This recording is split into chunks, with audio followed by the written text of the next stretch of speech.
ආයුබෝවන්. ඔබ ජාතික රූපවාහිනී ප්‍රධාන ප්‍රවෘත්ති ප්‍රකාශයත් සමග මම සඳමාලි හේවනායක. මම බද්‍රජිත් සෞම්‍ය. ප්‍රථමයෙන් ප්‍රවෘත්ති ශීර්ෂ පාඨ.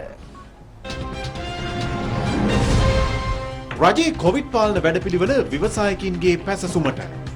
අධිකාරී ජනාධිපතිතුමනි බොහොම ස්තුතියි මේ කොවිඩ් මැනේජ්මන්ට් එකට. දැන් මෙතුමා කිව්වේ ප්‍රොෆිට් ඔක්කොම හම්බුනේ ඒ විදිහට කොවිඩ් මැනේජ් කරපු හින්දා. ජාතික ප්‍රවෘත්ති මැදිරිය හෙට සිට ක්‍රියාත්මකයි. රූපවාහිනී ප්‍රධාන ප්‍රවෘත්ති විකාශය හෙට සිට පස්වරු 6:50ට. විදුලි කප්පාදුව හෙටත්. පූර්ණයෙන් නත් කරන්නයත් සමග මුවාවරණ ඉවත් කළ හැකි බවට පැතිර යන ප්‍රචාර අසත්‍යයි. ඕස්ට්‍රේලියාව දේශ සීමා සම්පූර්ණයෙන් විවෘත කිරීමත් සමග සිඩ්නි ගුවන්තොටුපොළේ දැඩි කාර්යබහුල තත්ත්වයක්. ඇමරිකානු ජනාධිපති රුසියානු ජනාධිපති සමග සාකච්ඡාමය සමළුවකට සූදානම්.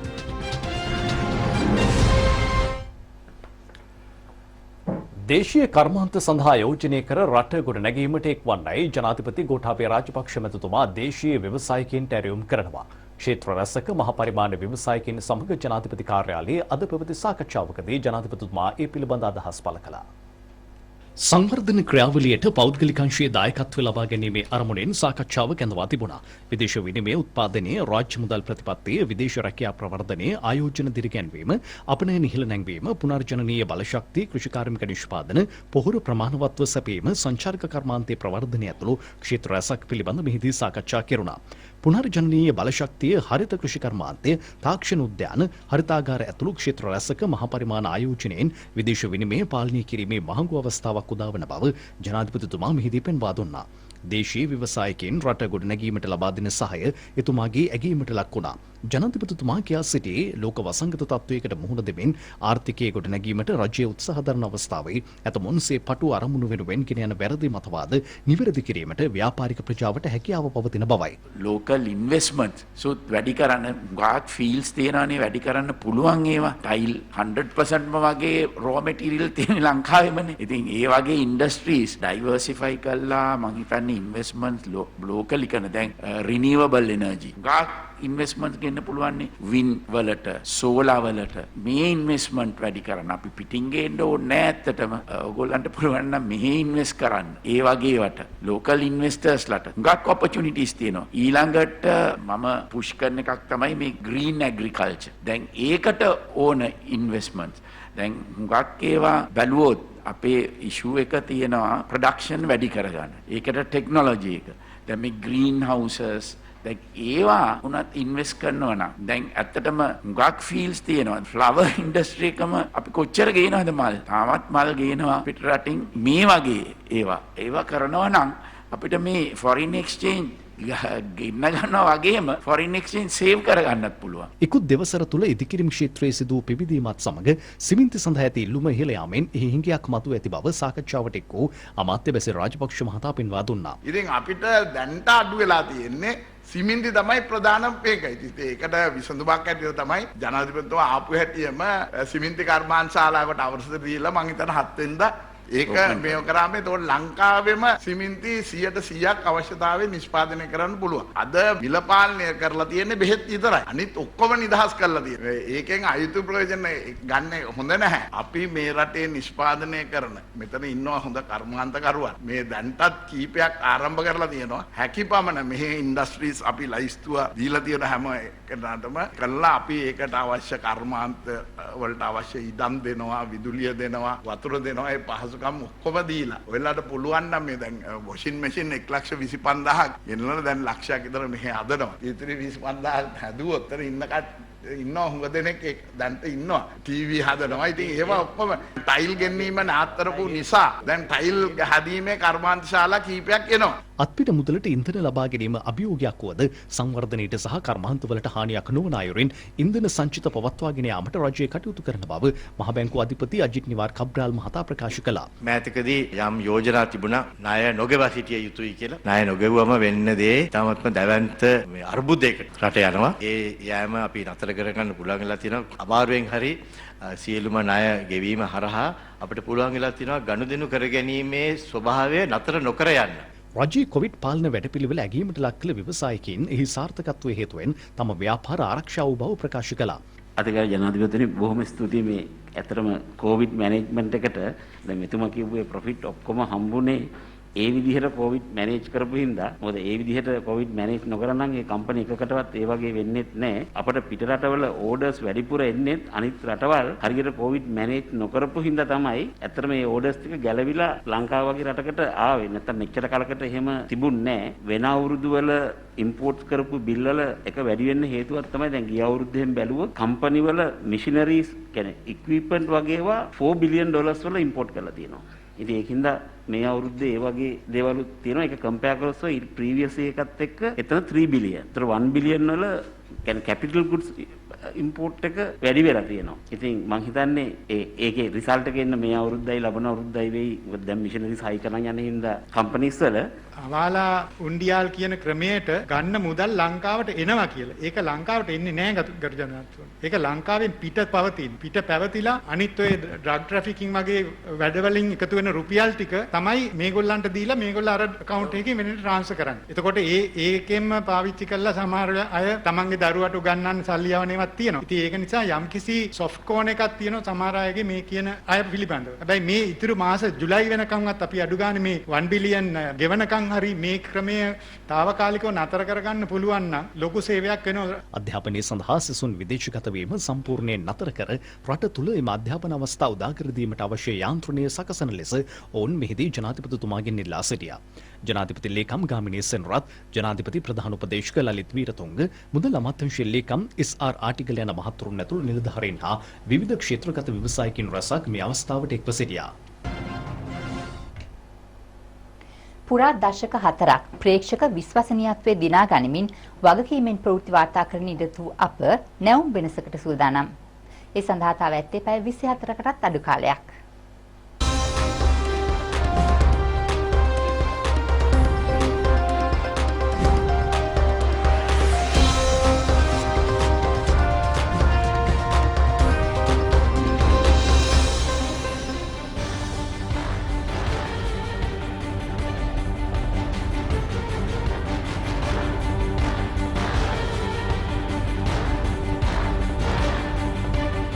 අන්තර්ගතයේ සහ ප්‍රවෘත්ති පෙළගැස්මේ වෙනසක් කරමින් ජනතා ප්‍රශ්න කතා කරන ඔබේම ප්‍රවෘත්ති ප්‍රකාශයේ බවට රූපවාහිනී ප්‍රවෘත්ති ප්‍රකාශය පත් කිරීම අපේ අරමුණයි.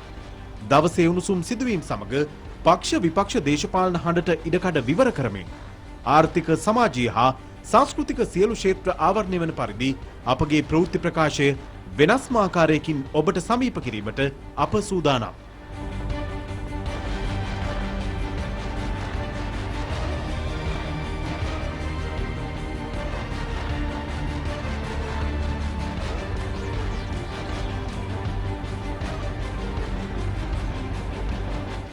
නුදුරු අනාගතයේදීම ඩිජිටල් විකාශනයට සූදානම් වන අප හෙට සිට නවීන තාක්ෂණික උපකරණ සහ දැවැන්ත පසුතලයක් සහිත මැදිරියක සිට ප්‍රවෘත්ති ඉදිරිපත් කිරීමට සියලු කටයුතු සූදානම් කර අවසන්.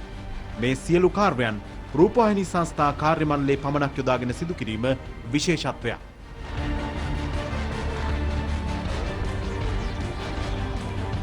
හතලිස් වෙනි වසරට ශ්‍රී ලංකා රූපවාහිනී සංස්ථාව පය තබන මොහොතේ අප මේ වන විට අපගේ සියලු මැදිරි ෆුල් HD තාක්ෂණයෙන් නිෂ්පාදනය කිරීමේ හැකියාව තිබෙනවා. අපි මේ මෑතකදී ස්ථාපනය කර ප්‍රවෘත්ති මැදිරිය අධි තාක්ෂණයෙන් යුත් ප්‍රවෘත්ති සංස්කරණ සහ සර්වර් පද්ධතියක් සහ ෆුල් HD තාක්ෂණයෙන් යුත් මැදිරියක් භාවිතා කරනවා. ඇත්තටම මේක නිර්මාණ ශිල්පියෙක් විදිහට මට මේක පැවරුවා. අපේ රූපවාහිනියම සම්පූර්ණ ශිල්පීන්ගේම එකතුවෙන් තමයි මේ දේ මට කරන්න ලැබුණේ. ඇත්තම කිව්වොත් මේක තවත් නාලිකාවක ප්‍රවෘත්තික කොපියක් නෙමෙයි මේක. මේක අපේම වැඩක්. මේක වෙනස්ම නිර්මාණයක් විදිහට ඉදිරිපත් කරන්න තමයි මේක ඇත්තටම ඕන උනේ. මම හිතනවා ඒක ගොඩාක් දුර සාර්ථක වුණා කියලා. හෙට සිට ප්‍රවෘත්ති ප්‍රකාශය ගෙන එන්නේ රාත්‍රී 8ට නොව පස්වරු 6:50ට.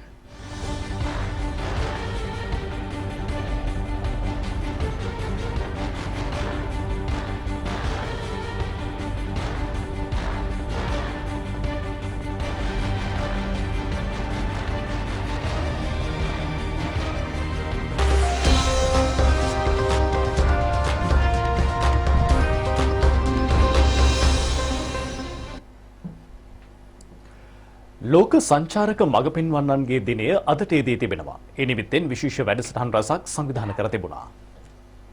ලෝක සංචාරක මඟ පෙන්වන්නන්ගේ දිනය සමරනු ලබන්නේ 1990 වසරේ සිටයි. ඒ පෙබරවාරි 21 වෙනිදා මෙය ආරම්භ කෙරුණේ රටවල් 15ක සහභාගීත්වයෙන්. මේ වන විට රටවල් 70කට වැඩි සංඛ්‍යාවක් ලෝක සංචාරක මඟ පෙන්වන්නන්ගේ දිනය විවිධ තේමා ඔස්සේ සමරනවා. මෙවර වැඩසටහන් මාලාවේ එක් වැඩසටහනක් කටුනායක බණ්ඩාරනායක අන්තර්ජාතික ගුවන්තොටුපළේදී අද උදේ පැවැත්වුණා. එහිදී මෙරටට පැමිණෙන සංචාරකයන් සඳහා නිල් මානෙල් මලක් සහ ශ්‍රී ලංකා සන්නාමය සහිත තේ පැකටුවක් ප්‍රදානය කෙරුණා. මේ ක්‍රියාවට නැංවූයේ ජාතික සංචාරක මාර්ගෝපදේශක කතිකාචාර්යවරුන්ගේ සංගමයයි. ශ්‍රී ලංකාවේ ජනගහනයෙන් 90ක පමණ පිරිසක් එන්නත් කරන්නට ලක්ව සිටිනවා.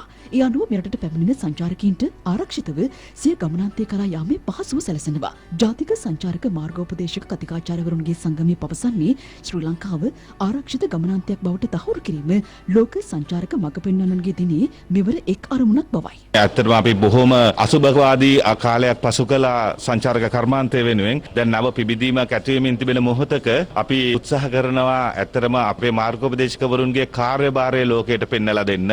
ලෝක සංචාරක මඟ පෙන්වන්නන්ගේ දිනේ නිමිත්තෙන් තවත් සැමරුම් උත්සවයක් අද පැවැත්වුණේ කොල්ලපිටිය සංචාරක හා හෝටල් කළමනාකරණ ආයතනයේදී. එම ආයතනයේ ආචාර්යවරුන් ලෙස කටයුතු කළ 8 දෙනෙකුට මෙහිදී උපහාර පෙරනැමුණා. සංචාරක මණ්ඩලයේ අධ්‍යක්ෂ ජෙනරාල් නන්දිකා වටලියද්ද මහත්මියගේ ප්‍රධානත්වයෙන් උත්සවය සංවිධානය කර තිබුණා. සංචාරක ශේෂ්ත්‍රයේ නියුතු වූවන් වෙනුවෙන් සංචාරක සංවර්ධන අධිකාරිය හදිසි අවස්ථා අරමුදලක් පිහිටුවීමට සූදානම් බව අමාත්‍ය ප්‍රසන්න රණතුංග මහතා සඳහන් කළා. එය සිදු කෙරෙන්නේ යෝජිත නව සංචාරක පනත යටතේ. කොවිඩ් ව්‍යාප්තිය සමයේ මෙරට සංචාරක ශේෂ්ත්‍රයේ නිරත වූවන් රැක ගැනීම සඳහා රාජ්‍ය විශේෂ වැඩපිළිවෙලක් ක්‍රියාත්මක කළ බවද අමාත්‍යවරයා කියා සිටියා. ඒ අනුව ලියාපදිංචි සංචාරක මාර්ගෝපදේශකයන් 2575 දෙනෙකුට දීමනාවක් ලබා දී අවසන්. රුපියල් මිලියන 48කට අධික මුදලක් ඊට වැය කර තිබෙනවා. කොවිඩ් ව්‍යාප්තිය හමුවේ බිඳ වැටීමකට ලක් වූ සංචාරක ශේෂ්ත්‍රය මේ වන විට ක්‍රමානුකූලව වර්ධනය වෙමින් පවතිනවා. 2022 වසර ආරම්භයේ සිට 19 වෙනිදා දක්වා මෙරටට පැමිණි සංචාරකයන් සංඛ්‍යාව 1,50,000කට ආසන්නයි. පෙබරවාරි මාසයේ ගත වූ දින 19 තුළ සංචාරකයන් 65,674 දෙනෙකු පැමිණ ඇති අතර ඉන් වැඩිම පිරිස රුසියාවෙන්. ඒ අනුව මේ වසර තුළ මෙරට සංචාරක කර්මාන්තය යථා තත්ත්වයට පත්වනු ඇති බව අමාත්‍යවරයා පෙන්වා දෙනවා. බලාගාර කිහිපයක ඉන්ධන නොමැතිවීම හේතුවෙන් හෙට දිනේත් විදුලි කප්පාදුවක් කිරීමට සිදුවන බව ලංකා විදුලි බල මණ්ඩලය මහජන උපයෝගිතා කොමිසමට දැනුම් දී තිබෙනවා. අද දිවෙන පුරා පැය 2ක විදුලි කප්පාදුවක් සිදු කෙරුණා. අද උදේ 8:30 සිට සවස 5:30 දක්වා කාල සීමාවේ පැයක විදුලි කප්පාදුවක් සිදු කරන බවට දැනුම් දී තිබුණා. එමගින් අපස උසස් පෙළ විභාගයට පෙනී සිටින දරුවන් අපහසුතාවයකට පත්වන බැවින් එම විදුලි කප්පාදුව පස්වරු 4:30 සිට රාත්‍රී 10:30 දක්වා පැය 2ක කාලයක් කාණ්ඩ 3ක් යටතේ සිදු කිරීමට පසුව තීරණය කෙරුණා. හෙට දිනේත් පස්වරු 4:30 සිට රාත්‍රී 10:30 දක්වා කාණ්ඩ කිහිපයක් යටතේ පැය 2ක් හෝ පැය 3ක විදුලි කප්පාදුවක් සිදු කිරීමට නියමිතයි. විදුලි පාවිච්චි කරන්නන්ගේ සංගමය ඊයේ මාධ්‍ය හමුවක් ඇඳවමින් විදුලිය බිඳ වැටීම පිළිබඳව අදහස් පළ කළා. මේ විදුලි බල මණ්ඩලය 2015 වෙනකන් ලාභ ලබන තත්ත්වයට තිබුණේ. මහින්ද රාජපක්ෂ මැතිතුමා බාර දෙනකොට මේක බිලියන 23ක් ලාභ තිබුණා. ඊට පස්සේ 2016 ඉඳලා 17 ඉඳලා දිගින් දිගටම මේක පාඩු වෙන්න පටන් ගත්තා. මේ පාඩු වීම හමුවේ තියෙන මාපියාව තමයි ඩීසල් මාපියාව. මේ රටේ සූර්යාලෝකය හොඳට පතිත වෙන රටක්. ඒ නිසා පුනර්ජනනීය බලශක්තිය අතිගරු ජනාධිපතිතුමාගේ යෝජනාව අනුව මෙය ක්‍රියාත්මක කරන්න මේ ඉංජිනේරුවෝ බැඳිලා ඉන්න ඕනේ. මේ අය ක්‍රියා කරන්න ඕනේ. ඒ නිසා අපි මේ ඉංජිනේරුවන්ට කියනවා නිදහස් අධ්‍යාපනයෙන් මේ අය ඉගෙනගෙන පුංචි රට වෙනුවෙන් දැන්වත් එකඟතාවයකට ඇවිල්ලා මේ රටේ ජනතාව ගැන හිතලා සෝලා පද්ධතිය තුලින් ස්ටෝරේජ් මෙගා බැටරි පාවිච්චි කළා හෝ මේ ට්‍රාන්ස්ෆෝමර් ටික වැඩි දියුණු කළා හෝ මේ රටට අවශ්‍ය විදුලිය නිෂ්පාදනය කරන්න කටයුතු කරන්න කියා අපි මේ ඉංජිනේරුවන්ගෙන් ඉතා බැගෑපත් වෙලා හරි අපි ඉල්ලන්න අපි යෝජනා කරනවා. මේ රට ඉලක්කගත ජනගහනයෙන් 70වත් 80ත් අතර පිරිසක් බූස්ටර් එන්නත ලබා ගතහොත් සෞඛ්‍ය මාර්ගෝපදේශ යම් තරමකින් ලිහිල් කිරීමට හැකිවනු ඇතැයි සෞඛ්‍ය සේවා අධ්‍යක්ෂ ජෙනරාල් අසල ගුණවර්ධන මහතා පවසනවා. මේ අතර පූර්ණ එන්නත්කරණයත් සමග මුව ආවරණ මුළුමනින්ම ඉවත් කළ හැකි බවට පැතිර යන ප්‍රචාරවල කිසිදු සත්‍යතාවයක් නොමැති බව ඔහු අවධාරණය කළා.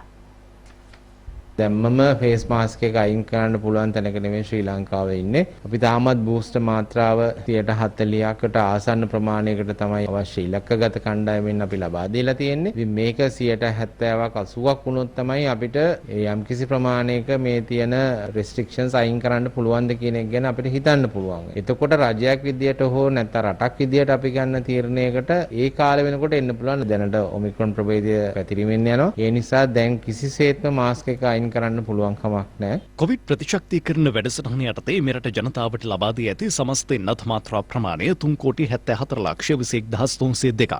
1,68,49,327 දෙනෙකුට පළමු මාත්‍රාව ලබා දී තිබෙනවා. මාත්‍රා දෙකම ලබාගත් පිරිසට 1,40,40,672 දෙනෙකු ඇතුළත් බූස්ටර් මාත්‍රාව 64,89,303 දෙනෙකුට ලබා දී අවසන්. සෞඛ්‍ය සේවා අධ්‍යක්ෂ ජෙනරාල්වරයා ඊයේ සිදු කොවිඩ්-19 පුද්ගල මරණ 30ක් තහවුරු කළා. ඉන් 24 දෙනෙකු අවුරුදු 60 සහ ඊට වැඩි වයස්වල පසු වූවන්. අවුරුදු 30ත් 59ත් අතර 6 දෙනෙකුද මියගිය පිරිස අතර වනවා.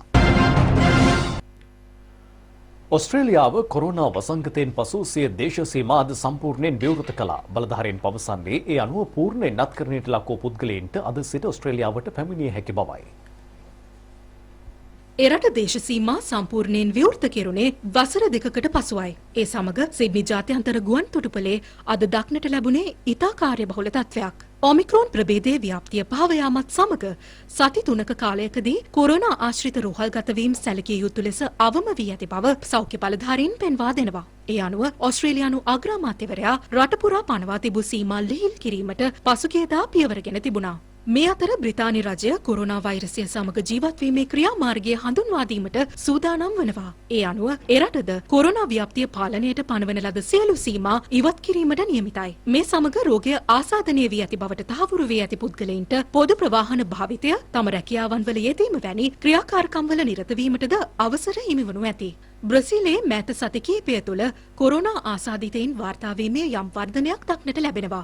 ඔමික්‍රෝන් ව්‍යාප්තිය ඊට හේතුවයි. බ්‍රසීලයෙන් ඊයේ නව ආසාදිතයින් 40,600කට අධික සංඛ්‍යාවක් හඳුනා ගනු ලැබුව අතර ඊයේ සිදුව තිබූ කොරෝනා මරණ සංඛ්‍යාව 424ක්. ජාත්‍යන්තර මාතෘභාෂා දින සැමරුම් උත්සවයේ අග්‍රාමාත්‍ය මහින්ද රාජපක්ෂ මැතිතුමාගේ ප්‍රධානත්වයෙන් අද පැවැත්වුණා. ඒ කොළඹ නිදහස් චතුරස්‍රයේදී මව මව් භාෂාව මාතෘ භූමිය මෙවර තේමාවයි. සාමය ස්ථාපනය කිරීම, බහුභාෂා භාවිතය ප්‍රවර්ධනය සහ ලොවපුරා ඇති මව් භාෂා ආරක්ෂා කිරීම මාතෘ භාෂා දිනයේ අරමුණයි. ශ්‍රී ලංකාවේ බංග්ලාදේශ මහා කොමසාරිස් කාර්යාලය, අධ්‍යාපන අමාත්‍යාංශය, ශ්‍රී ලංකාවේ එක්සත් ජාතීන්ගේ නේවාසික සම්බන්ධීකාරක සහ ශ්‍රී ලංකා බාලදක්ෂ සංගමය එක්ව මෙවර ජාත්‍යන්තර මාතෘ භාෂා දිනය සංවිධානය කළා. මව් භාෂාව රැක ගැනීම වෙනුවෙන් දිවිදුන් පුද්ගලයන් සිහි කරමින් උත්සවය ආරම්භ කෙරුණා. ජාත්‍යන්තර මාතෘ භාෂා දිනයට සමගාමීව මව මව් භාෂාව මාතෘ භූමිය යන තේමාවෙන් කාණ්ඩ 3ක් යටතේ පැවති රචනා සහ චිත්‍ර තරඟයේ ජයග්‍රාහකයන් 15 දෙනෙකුට මෙහිදී ත්‍යාගහ සහතික ප්‍රදානය කෙරුණා. පැපිලියාන රාජමහා විහාරස්ථානයේ විහාරාධිපති පූජ්‍ය වැල්ලම්පිටියේ සුමන ධම්ම හිමියන් ඇතුළු මහා සංඝරත්නය සහ දිනේෂ් ගුණවර්ධන, බන්දුල ගුණවර්ධන යන අමාත්‍යවරුද, රාජ්‍ය අමාත්‍ය තාරක බාලසූරිය, ශ්‍රී ලංකාවේ බංග්ලාදේශ මහා කොමසාරිස් තාරෙක් අරිෆුල් ඉස්ලාම් හා තානාපතිවරුන්, මහා කොමසාරිස්වරුන්, ශ්‍රී ලංකාවේ එක්සත් ජාතීන්ගේ නේවාසික සම්බන්ධීකාරක හනා සිංහ, අධ්‍යාපන අමාත්‍යාංශයේ ලේකම් මහාචාර්ය කපිල පෙරේරා, ලෝක කම්කරු සංවිධානයේ ශ්‍රී ලංකා නිත්‍ය නියෝජිත සිම්රින් සින් යන මහත්ම මහත්මීන් මෙම අවස්ථාවට එක්ව සිටියා. ඉන්දියාව, බංග්ලාදේශය, රුසියාව, මාලදිවෙන සහ ප්‍රංශයේ සංස්කෘතිකාංග සහ සිංහල හා දමිළ ගීත නිර්මාණ වලින් මෙම උත්සවය වර්ණවත් වුණා. ශ්‍රී ලංකාවේ ජාතික සංවර්ධනය උදෙසා ජාතික විද්‍යාපදනම මුල් කරගත් විදේශගත ශ්‍රී ලාංකික වෘත්තිකයන්ගේ ජාලය අග්‍රාමාත්‍ය මහින්ද රාජපක්ෂ මැතිතුමාගේ ප්‍රධානත්වයෙන් අද එළි දැක්වුණා. ඒ කොළඹ බණ්ඩාරනායක අනුස්මරණ ජාත්‍යන්තර සම්මන්ත්‍රණ ශාලාවේදී විද්‍යා තාක්ෂණ හා නවෝත්පාදන ක්ෂේත්‍රයේ ජාත්‍යන්තර සම්බන්ධතා ජාතික සංවර්ධනයට දායක කර ගැනීම උදෙසා ජාතික විද්‍යා පදනම මගින් මෙම නව ක්‍රමය හඳුන්වා දී තිබෙනවා. ලෝපුරා සිටින ශ්‍රී ලාංකිකයින්ගෙන් 950කට අධික පිරිසක් දැනටමත් මෙම ජාලයට සම්බන්ධ වී සිටිනවා. මෙරට සංවර්ධනයට දායක වීම සඳහා උනන්දුවක් දක්වන ශාස්ත්‍රීය පරීක්ෂණ හා සංවර්ධන ආයතනය හා කර්මාන්තාංශයේ ඉහළ තනතුරු දරන විදේශගත ශ්‍රී ලාංකික කීර්තිමත් විද්‍යාඥයින් හා වෘත්තිකයන් සඳහා විශ්වාසනීය හා ප්‍රායෝගික යාන්ත්‍රණයක අවශ්‍යතාවය ඉටු කිරීම මෙහි ප්‍රධාන අරමුණයි. උසස් අධ්‍යාපන හා එහි ධාරිතාව වර්ධනය උදෙසා වැඩි අවස්ථා ලබා දීම, අධ්‍යාපන සහයෝගීතා හා පරීක්ෂණ සහයෝගීතාවය ඉහළ නැන්වීම ඇතුළු පුළුල් අරමුණු යටතේ මෙම පදනම සහ ශ්‍රී ලංකා මුදුකාංග හා සේවා සංගමය අතර අවබෝධතා ගිවිසුමකට එළඹීමද මෙහිදී සිදු වුණා. ඇමරිකාවෙන් විද්‍යාජ්‍යෝති ආචාර්ය බන්දුල විජේ, කැනඩාවෙන් මහාචාර්ය ඩිලන් ත්‍රිපනාන්දෝ, ජපානයෙන් මහාචාර්ය මොන්ටි කාසිම්, ශ්‍රීලංකාවෙන් මහාචාර්ය ශාන්තිනී මෙන්ඩිස්, එක්සත් රාජධානියෙන් මහාචාර්ය ඩිලන්ති අමරතුංග, ඕස්ට්‍රේලියාවෙන් මහාචාර්ය සමන් හල්ගමුණේ යන මහත්ම මහත්මීන් වීඩියෝ තාක්ෂණය ඔස්සේ මෙම උත්සවයට සම්බන්ධ වුණා. විශ්වවිද්‍යාල ප්‍රතිපාදන කොමිසම් සභාවේ සභාපති ජ්‍යෙෂ්ඨ මහාචාර්ය සම්පත් අමරතුංග, ජාතික විද්‍යාපදනමේ සභාපති මහාචාර්ය රංජිත් සේනාරත්න යන මහත්වරුන් ඇතුළු ජාතික විද්‍යාපදනමේ සමාජිකයන් සහ ශ්‍රී ලංකා මුදුකාංග සේවා සංගමයේ ප්‍රධානී ශ්‍රැන්ඩාද සොයිසා මෙනවිය ඇතුළු එම සංගමයේ නියෝජිතයන් පිරිසක්ද මෙම අවස්ථාවට එක්ව සිටියා. ශ්‍රී ජයවර්ධනපුර ඇතුල් කෝට්ටේ මහින්දාරාම විහාරස්ථානයේ ශ්‍රී ලංකා නිපෝන් අධ්‍යාපනික හා සංස්කෘතික කේන්ද්‍රයේ ශිෂ්‍යත්ව පිරිනැමීම සහ ගුණ සැමරුම් උත්සවය ඊයේ පැවැත්වුණා. ඒ ජනාධිපති ගෝඨාභය රාජපක්ෂ මැතිතුමාගේ ප්‍රධානත්වයෙන් ශ්‍රී ලංකාව ජපානයත් අතර මිත්‍රත්වය සහ සහයෝගීතාව ප්‍රවර්ධනය කිරීමේ අරමුණින් 1986 වසරේදී ශ්‍රී ලංකා නිප්පොන් අධ්‍යාපනික හා සංස්කෘතික කේන්ද්‍රය ආරම්භ කෙරුණා. ජපන් කැපකරු අධ්‍යාපනික ශිෂ්‍යත්ව පිරිනැමීම, පූර්ව ළමාවිය සංවර්ධන වැඩසටහන්, වෛද්‍යාධාර සේවා, විශේෂ අවශ්‍යතා ඇති සිසුන්ට සහ ස්වාභාවික විපත්වලට ලක් වූවන්ට ආධාර ලබා දීම ඇතුළු වැඩසටහන් රැසක් ජපාන පරිත්‍යාගශීලීන්ගේ අනුග්‍රහයෙන් නිප්පොන් කේන්ද්‍රය විසින් පවත්වාගෙන යනු ලබනවා. ජපන් කැපකරු ශිෂ්‍යත්ව වැඩසටහන යටතේ මෙවන විට ප්‍රධානය කර ඇති ශිෂ්‍යත්ව සංඛ්‍යාව 13680ක්. ශිෂ්‍යත්ව වැඩසටහනට වසර 35ක් සපිරීම සැමරීම හා අනුග්‍රහකත්වයේ දක්වමින් කැපකරු දෙමාපියන්ව සිට මියගිය ජපාන පරිත්‍යාගශීලීන්ගේ සහ නිප්පොන් කේන්ද්‍රයේ ක්‍රියාකාරීන්ගේ ගුණ සැමරීමද මෙහිදී සිදු කෙරුණා. මේ වසර සඳහා ශිෂ්‍යත්ව පිරිනැමීමට ශිෂ්‍යයන් 1000ක් තෝරාගෙන ඇති අතර එය සංකේතවත් කරමින් ජනාධිපතිතුමා අදින් සිසුන් 5 දෙනෙකුට ශිෂ්‍යත්ව සහ පාසල් උපකරණ ප්‍රදානය කෙරුණා. කෝට්ටේ ශ්‍රී කල්යාණී සාමග්‍රී ධර්ම මහා සංඝ සභාවේ මහානායක ආචාර්ය අතිපූජ්‍ය ඉත්තෑපානේ ධම්මාලංකාර හිමි ඇතුළු මහා සංඝරත්නයේද පාර්ලිමේන්තු මන්ත්‍රී මధుර විතානගේ, ජපාන තානාපති මිසිකෝෂි හිදෙයාකි, ආරක්ෂක මාණ්ඩලික ප්‍රධානී සහ යුද හමුදාපති ජෙනරල් ශවේන්ද්‍ර සිල්වා යන මහත්වරුන්ද, ජනතා නියෝජිතයන් සහ රාජ්‍ය නිලධාරීන් ඇතුළු පිරිසක්ද මේ අවස්ථාවට එක්ව සිටියා. අනතුරුව ජනාධිපතිතුමා මෙම කේන්ද්‍රයේ නිර්මාතෘ සහ කෝට්ටේ මහින්දාරාම විහාරාධිපති පූජ්‍ය මීගහතැන්නේ චන්ද්‍රසිරි හිමියන් පැහැදක පිළිසඳරකද නිරත වුණා. මධ්‍යම අධිවේගී මාර්ගයේ ඉතිරි කොටස ඉදිකිරීමේදී කිසිදු වංචාවක් සිදුව නැතැයි අමාත්‍ය ජොන්ස්ටන් ප්‍රනාන්දු මහතා පවසනවා. ජනතා විමුක්ති පෙරමුණේ හිටපු පාර්ලිමේන්තු මන්ත්‍රී වසන්ත සමරසිංහ මහතා ජාතික පුවත්පත් කිහිපයකට ලබා දී තිබූ ප්‍රකාශයකට පිළිතුරු දෙමින් අමාත්‍යවරයා මේ බව අවධාරණය කරනවා. හිටපු පාර්ලිමේන්තු මන්ත්‍රී වසන්ත සමරසිංහ මහත්මයා චෝදනාල් වගේක් කරලා තියෙනවා. කෝටි ගණනාවක විශාල දූෂණයක් වෙලා තියෙනවා කියලා. මම ඉස්සෙල්ලාම කියන්න කැමතියි කිසිම දූෂණයක් මෙතන සිද්ධ වෙලා නැහැ. සිද්ධ වෙන්නවත් දූෂණයක් ඔවුන් කරන චෝදනාවක් මෙයා වෙන්න තාම ප්‍රසම්පාදන කටයුතු කෙරීගෙන යන්නේ. ඒ නිසා කිසිම ටෙන්ඩරයක් තාම දීලා නැහැ. අමූලික පට්ටපල් බොරුවක් තමයි හිටපු මන්ත්‍රීවරයා වසන්ත සමරසිංහ ප්‍රකාශ කරලා තියෙන්නේ. ඔහු කියනවා MCC කියලා සමාගමක් ගැන. දැන් ඒ සමාගම මේ ටෙන්ඩර් එකට ඉදිරිපත් වෙලා ඒ සමාගම තමයි ඔබතුමාගේ නායකයා අනුර දිසානායක වාඩි වෙලා හිටපු ආණ්ඩුව දුන්න වටරවුම් පාරේ මන්තිරු 6ක් බිලියන 66කට එදා කොන්ත්‍රාත් දීලා තිබුණා. ඔවුන් ඒ මන්තිරු 6න් මන්තිරු 2ක් අඩු කරලා අන්තිරු 4ක් හදලා බිලියන 66කට දුන්න සමාගම. ඊළඟට කඩවතින්ලා මීරිගමට පළවෙනි මාස 3 යහපාලන ආණ්ඩුව හදලා අප්‍රේල් මාසෙ වෙද්දි දුන්නා. මහින්ද රාජපක්ෂ ජනාධිපතිතුමාගේ කාලේ ලක්ෂ 25000කට කිලෝමීටරයක් දෙන්න තිබිච්ච ඇස්තමේන්තු කරලා තිබිච්ච එකක් ලක්ෂ 43000 ගානේ. ඒ කියන්නේ ලක්ෂ 18000කට වැඩියෙන් 1 කිලෝමීටරයක් දුන්නු සමාගමක් ගැන තමයි වසන්ත මහත්තයා නියෝජනය කරලා තියෙන්නේ. මම පුදුම වෙන්නේ නෑ. ඒ සමාගමම ඔහුට මතක් වීම ගැන. ඒ සම පැහැදිලිව මේ රටේ ජනතාවට කියනවා අපේ අමාත්‍යාංශය හරහා ඒ වගේම මේ රජය හරහා කිසිම දූෂණයක් වෙන්න ඉඩ දෙන්නේ නෑ. නව පරපුරේ නාට්‍ය අධ්‍යක්ෂකවරයෙකු වන සුපුන් රත්නායක විසින් රචනා කොට අධ්‍යක්ෂණය කරන තුන්පනේටලි නාට්‍ය අද සිට සතිය සෑම දිනයකම රාත්‍රී 8:30ට ජාතික රූපවාහිනිය ඔස්සේ විකාශය කරනවා. මේ ඍතුවේ මිලානෝ සීතලයි ඒ සීතලේ ඔයා නෑ හිත ගැහෙයි වගේද? සුදු අලු සහ කළු මිනිසුන්ගේ කතාව ලෙස නම් කර ඇති තුන්පනේ නාට්‍යයේ ප්‍රධාන භූමිකාවක් වන්නේ විකුම්සිරි චරිතයයි. දේශපාලනඥයෙකුට සහය දක්වමින් නගර සභාවේ කුණු ට්‍රැක්ටරයක රාජකාරියට එන විකුම්සිරි දේශපාලනඥයෙකු බවට පත්වන අපූරු කතාන්තරයක් මෙම ටෙලිනාට්‍ය අන්තර්ගතයි. ශාම් ප්‍රනාන්දු, සම්පත් ජයවීර, W ජයසිරි, සමනලි ෆොන්සේකා, මధుර බහලසෝරිය, සමාධි ලක්සිරි, රන්දික ගුණතිලක, දයාදේව ඉදිරිසිංහ සහ දීපානි සිල්වා ඇතුළු ප්‍රවීණ හා නව පරපුරේ නළු නිලියන් රැසක් මීට රංගනින් දායක වනවා. දැන් මේ වෙලාවේ මෙතන ඉන්නේ විසාකයි මමයි විතරයිනේ. ඉතින් දැන් විසාකට පුළුවන්නේ මට තාත්තේ කියලා කතා කරන්න. එහෙම බැරි කමක් නැහැ. ඒ උනාට දැන් මට එහෙම අයිතියක් නැහැ.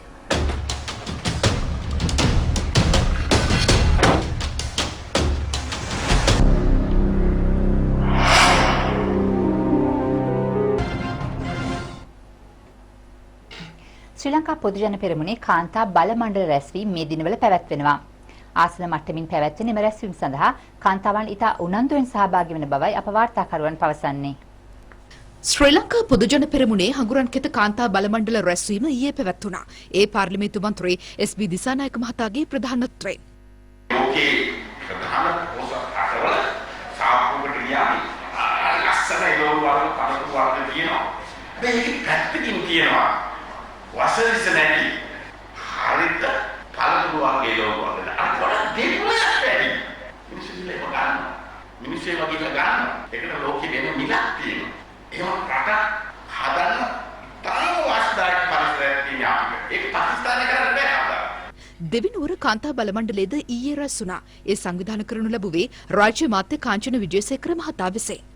ඉස්කෝල අවුරුදු එකමාරක් පහළ තව තුන්වෙනි එන්නට ගන්නෙ නැතිව මොන හරි හේතුවක් හින්දා මේක වහන්න උනොත් මතක තියාගන්න අපි මුළු අනාගතේම වහගන්නේ. ශ්‍රී ලංකීය සංස්කෘතිය වහන්නේ.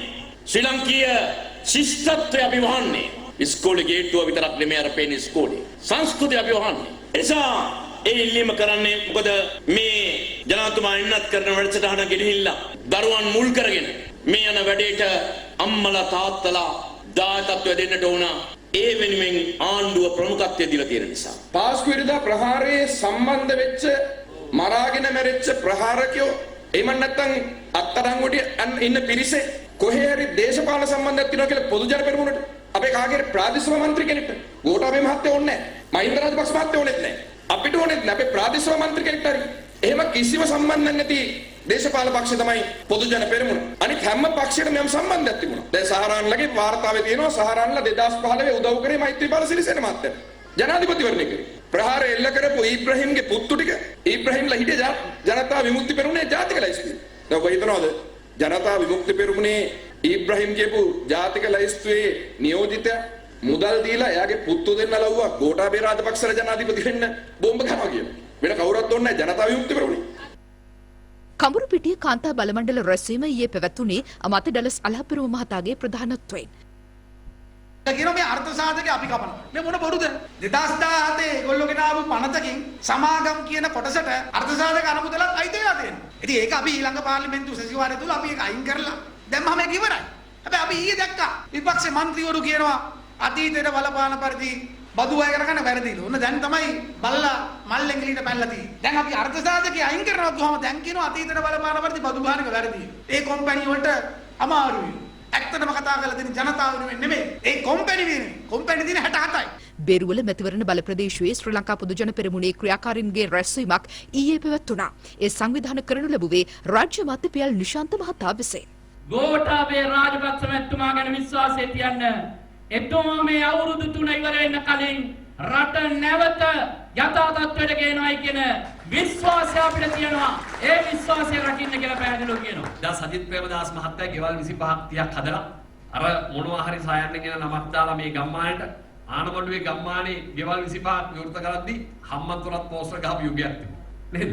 එතුමා හදලා තියෙන නිවාස සංඛ්‍යාව සම්පූර්ණ එතුමාගේ ජීවිත කාලය ඇස්සේ නිවාස 5700. වගකීමෙන් කියන්නේ. අපේ අගමැතිතුමා ඉන්දිකරුද්ද රාජ්‍යමත්වාගේ නායකත්වය තුළ අගමැතිතුමා මෙහෙවලා මේ වසර දෙකක කාලය ඇතුලේ නිවාස 14022 වුව දෙකක් නිවාස 28000ක් හදලා තිනවා මේ වසරදී 5700 වෙනුවට 28000ක් හදලා තිනවා. ඒ නිසා ලොකු වැඩ කොටසක් මේ ගම ඇතුලේ යනවා බිම ඇතුලේ යනවා. බලය ලබා ගැනීමට අපේක්ෂා කළද සමගි ජන බලවේගයේ වංචනිකයින්ගෙන් තොර පක්ෂයක් බවට පත් කිරීමට සජිත් ප්‍රේමදාස මහතා අසමත්ව ඇතැයි ජාතික ජන බලවේගය පවසනවා. ඒ විධායක සභික ලාල්කාන්ත මහතා මතුගම ඉත්තෑපාන ප්‍රදේශයේ ඊයේ පැවති ජන හමුවකදී ඒ පිළිබඳ අදහස් පළ කළා. සජිත් ප්‍රේමදාසට කට ඇරලා කියන්න පුළුවන්ද? කියන්න බෑ. එයා හොරගම් කරපුවා පවර ගන්නවා දඬුවම් දෙනවා කියනකොට පිටිපස්සේ ඉන්න සමහර മന്ത്രിවරුන්ට ඇමතිවරුන්ට ඒ වෙලාව බලනකොට නිින්ද ගිහිල්ලා. ඇහෙන්නේ නැහැ. මෙහෙම බෙල්ල කඩන වැටෙනවා කිරියල්ලලා කියන. තමන්ගේ පක්ෂය සුද්ධ කරන්න පුළුවන් නේ. අපේ පක්ෂය අපි සුද්ධ කරලා නැහැ. පක්ෂය සුද්ධ කරලා පෙන්නන්න. සජබ කට්ටිය. තමන්ගේ පක්ෂේ කරප්ෂන් චෝදනා දෙන අය සුද්ධ කරලා ජනතාවට පෙන්නන්න බලයට එන්න කලින් පුළුවන්ද? පුළුවන් කරලා පෙන්නන්න. කරන්න බෑ. ඒවත් තියාගෙන ඉවරලා ජනතාව ඉස්සරහට ඇවිල්ලා වේදිකාවේ කට්ටිය තියාගෙන ඉවර වෙලා අපි බලයට ආවට පස්සේ මෙහෙම කරනවා කියන කතා විහිළු. ඒ වෙන වැඩ නෙමෙයි.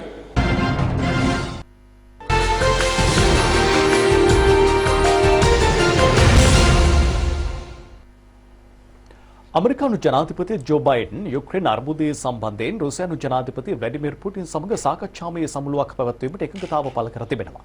ඒ ප්‍රංශ ජනාධිපති එමනුවේල් මැක්‍රෝන් පසුගියදා කළ යෝජනාවකට අනුවයි. දවල මන්දිරයේ නිවේදනයක් නිකුත් කරමින් ප්‍රකාශ කර ඇත්තේ අමරිකාව අදාළ සාකච්ඡා සඳහා එළඹෙන්නේ රුසියාව සිය අසල්වැසි යුක්‍රේනයේ ආක්‍රමණයට පියවර නොගතහොත් පමණක් බවයි.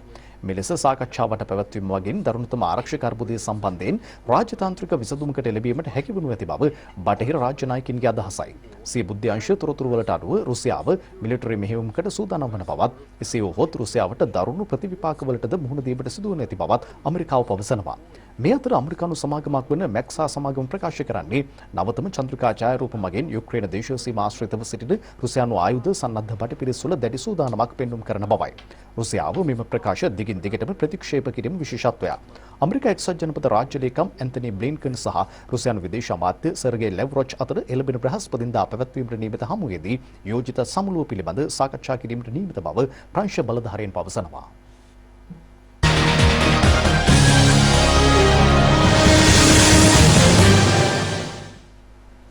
ඉන්දියාව සමග 2020 ක්‍රිකට් තරඟාවලියට සහභාගී වන ශ්‍රී ලංකා කණ්ඩායම අද නිවේදනය කෙරුණා. ඊට ක්‍රීඩා අමාත්‍ය නාමල් රාජපක්ෂ මහතාගේ අනුමැතිය හිමිව තිබෙනවා.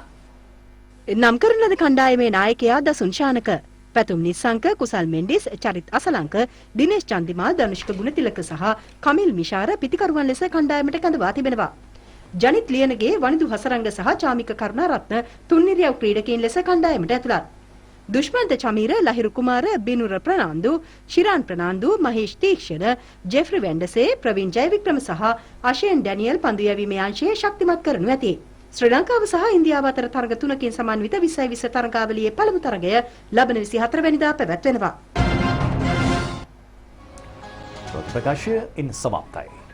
ආයුබෝවන්. මෙම ටෙලිනාට්‍ය ඔබ වෙත ගෙනීමේ සාදර අනුග්‍රහය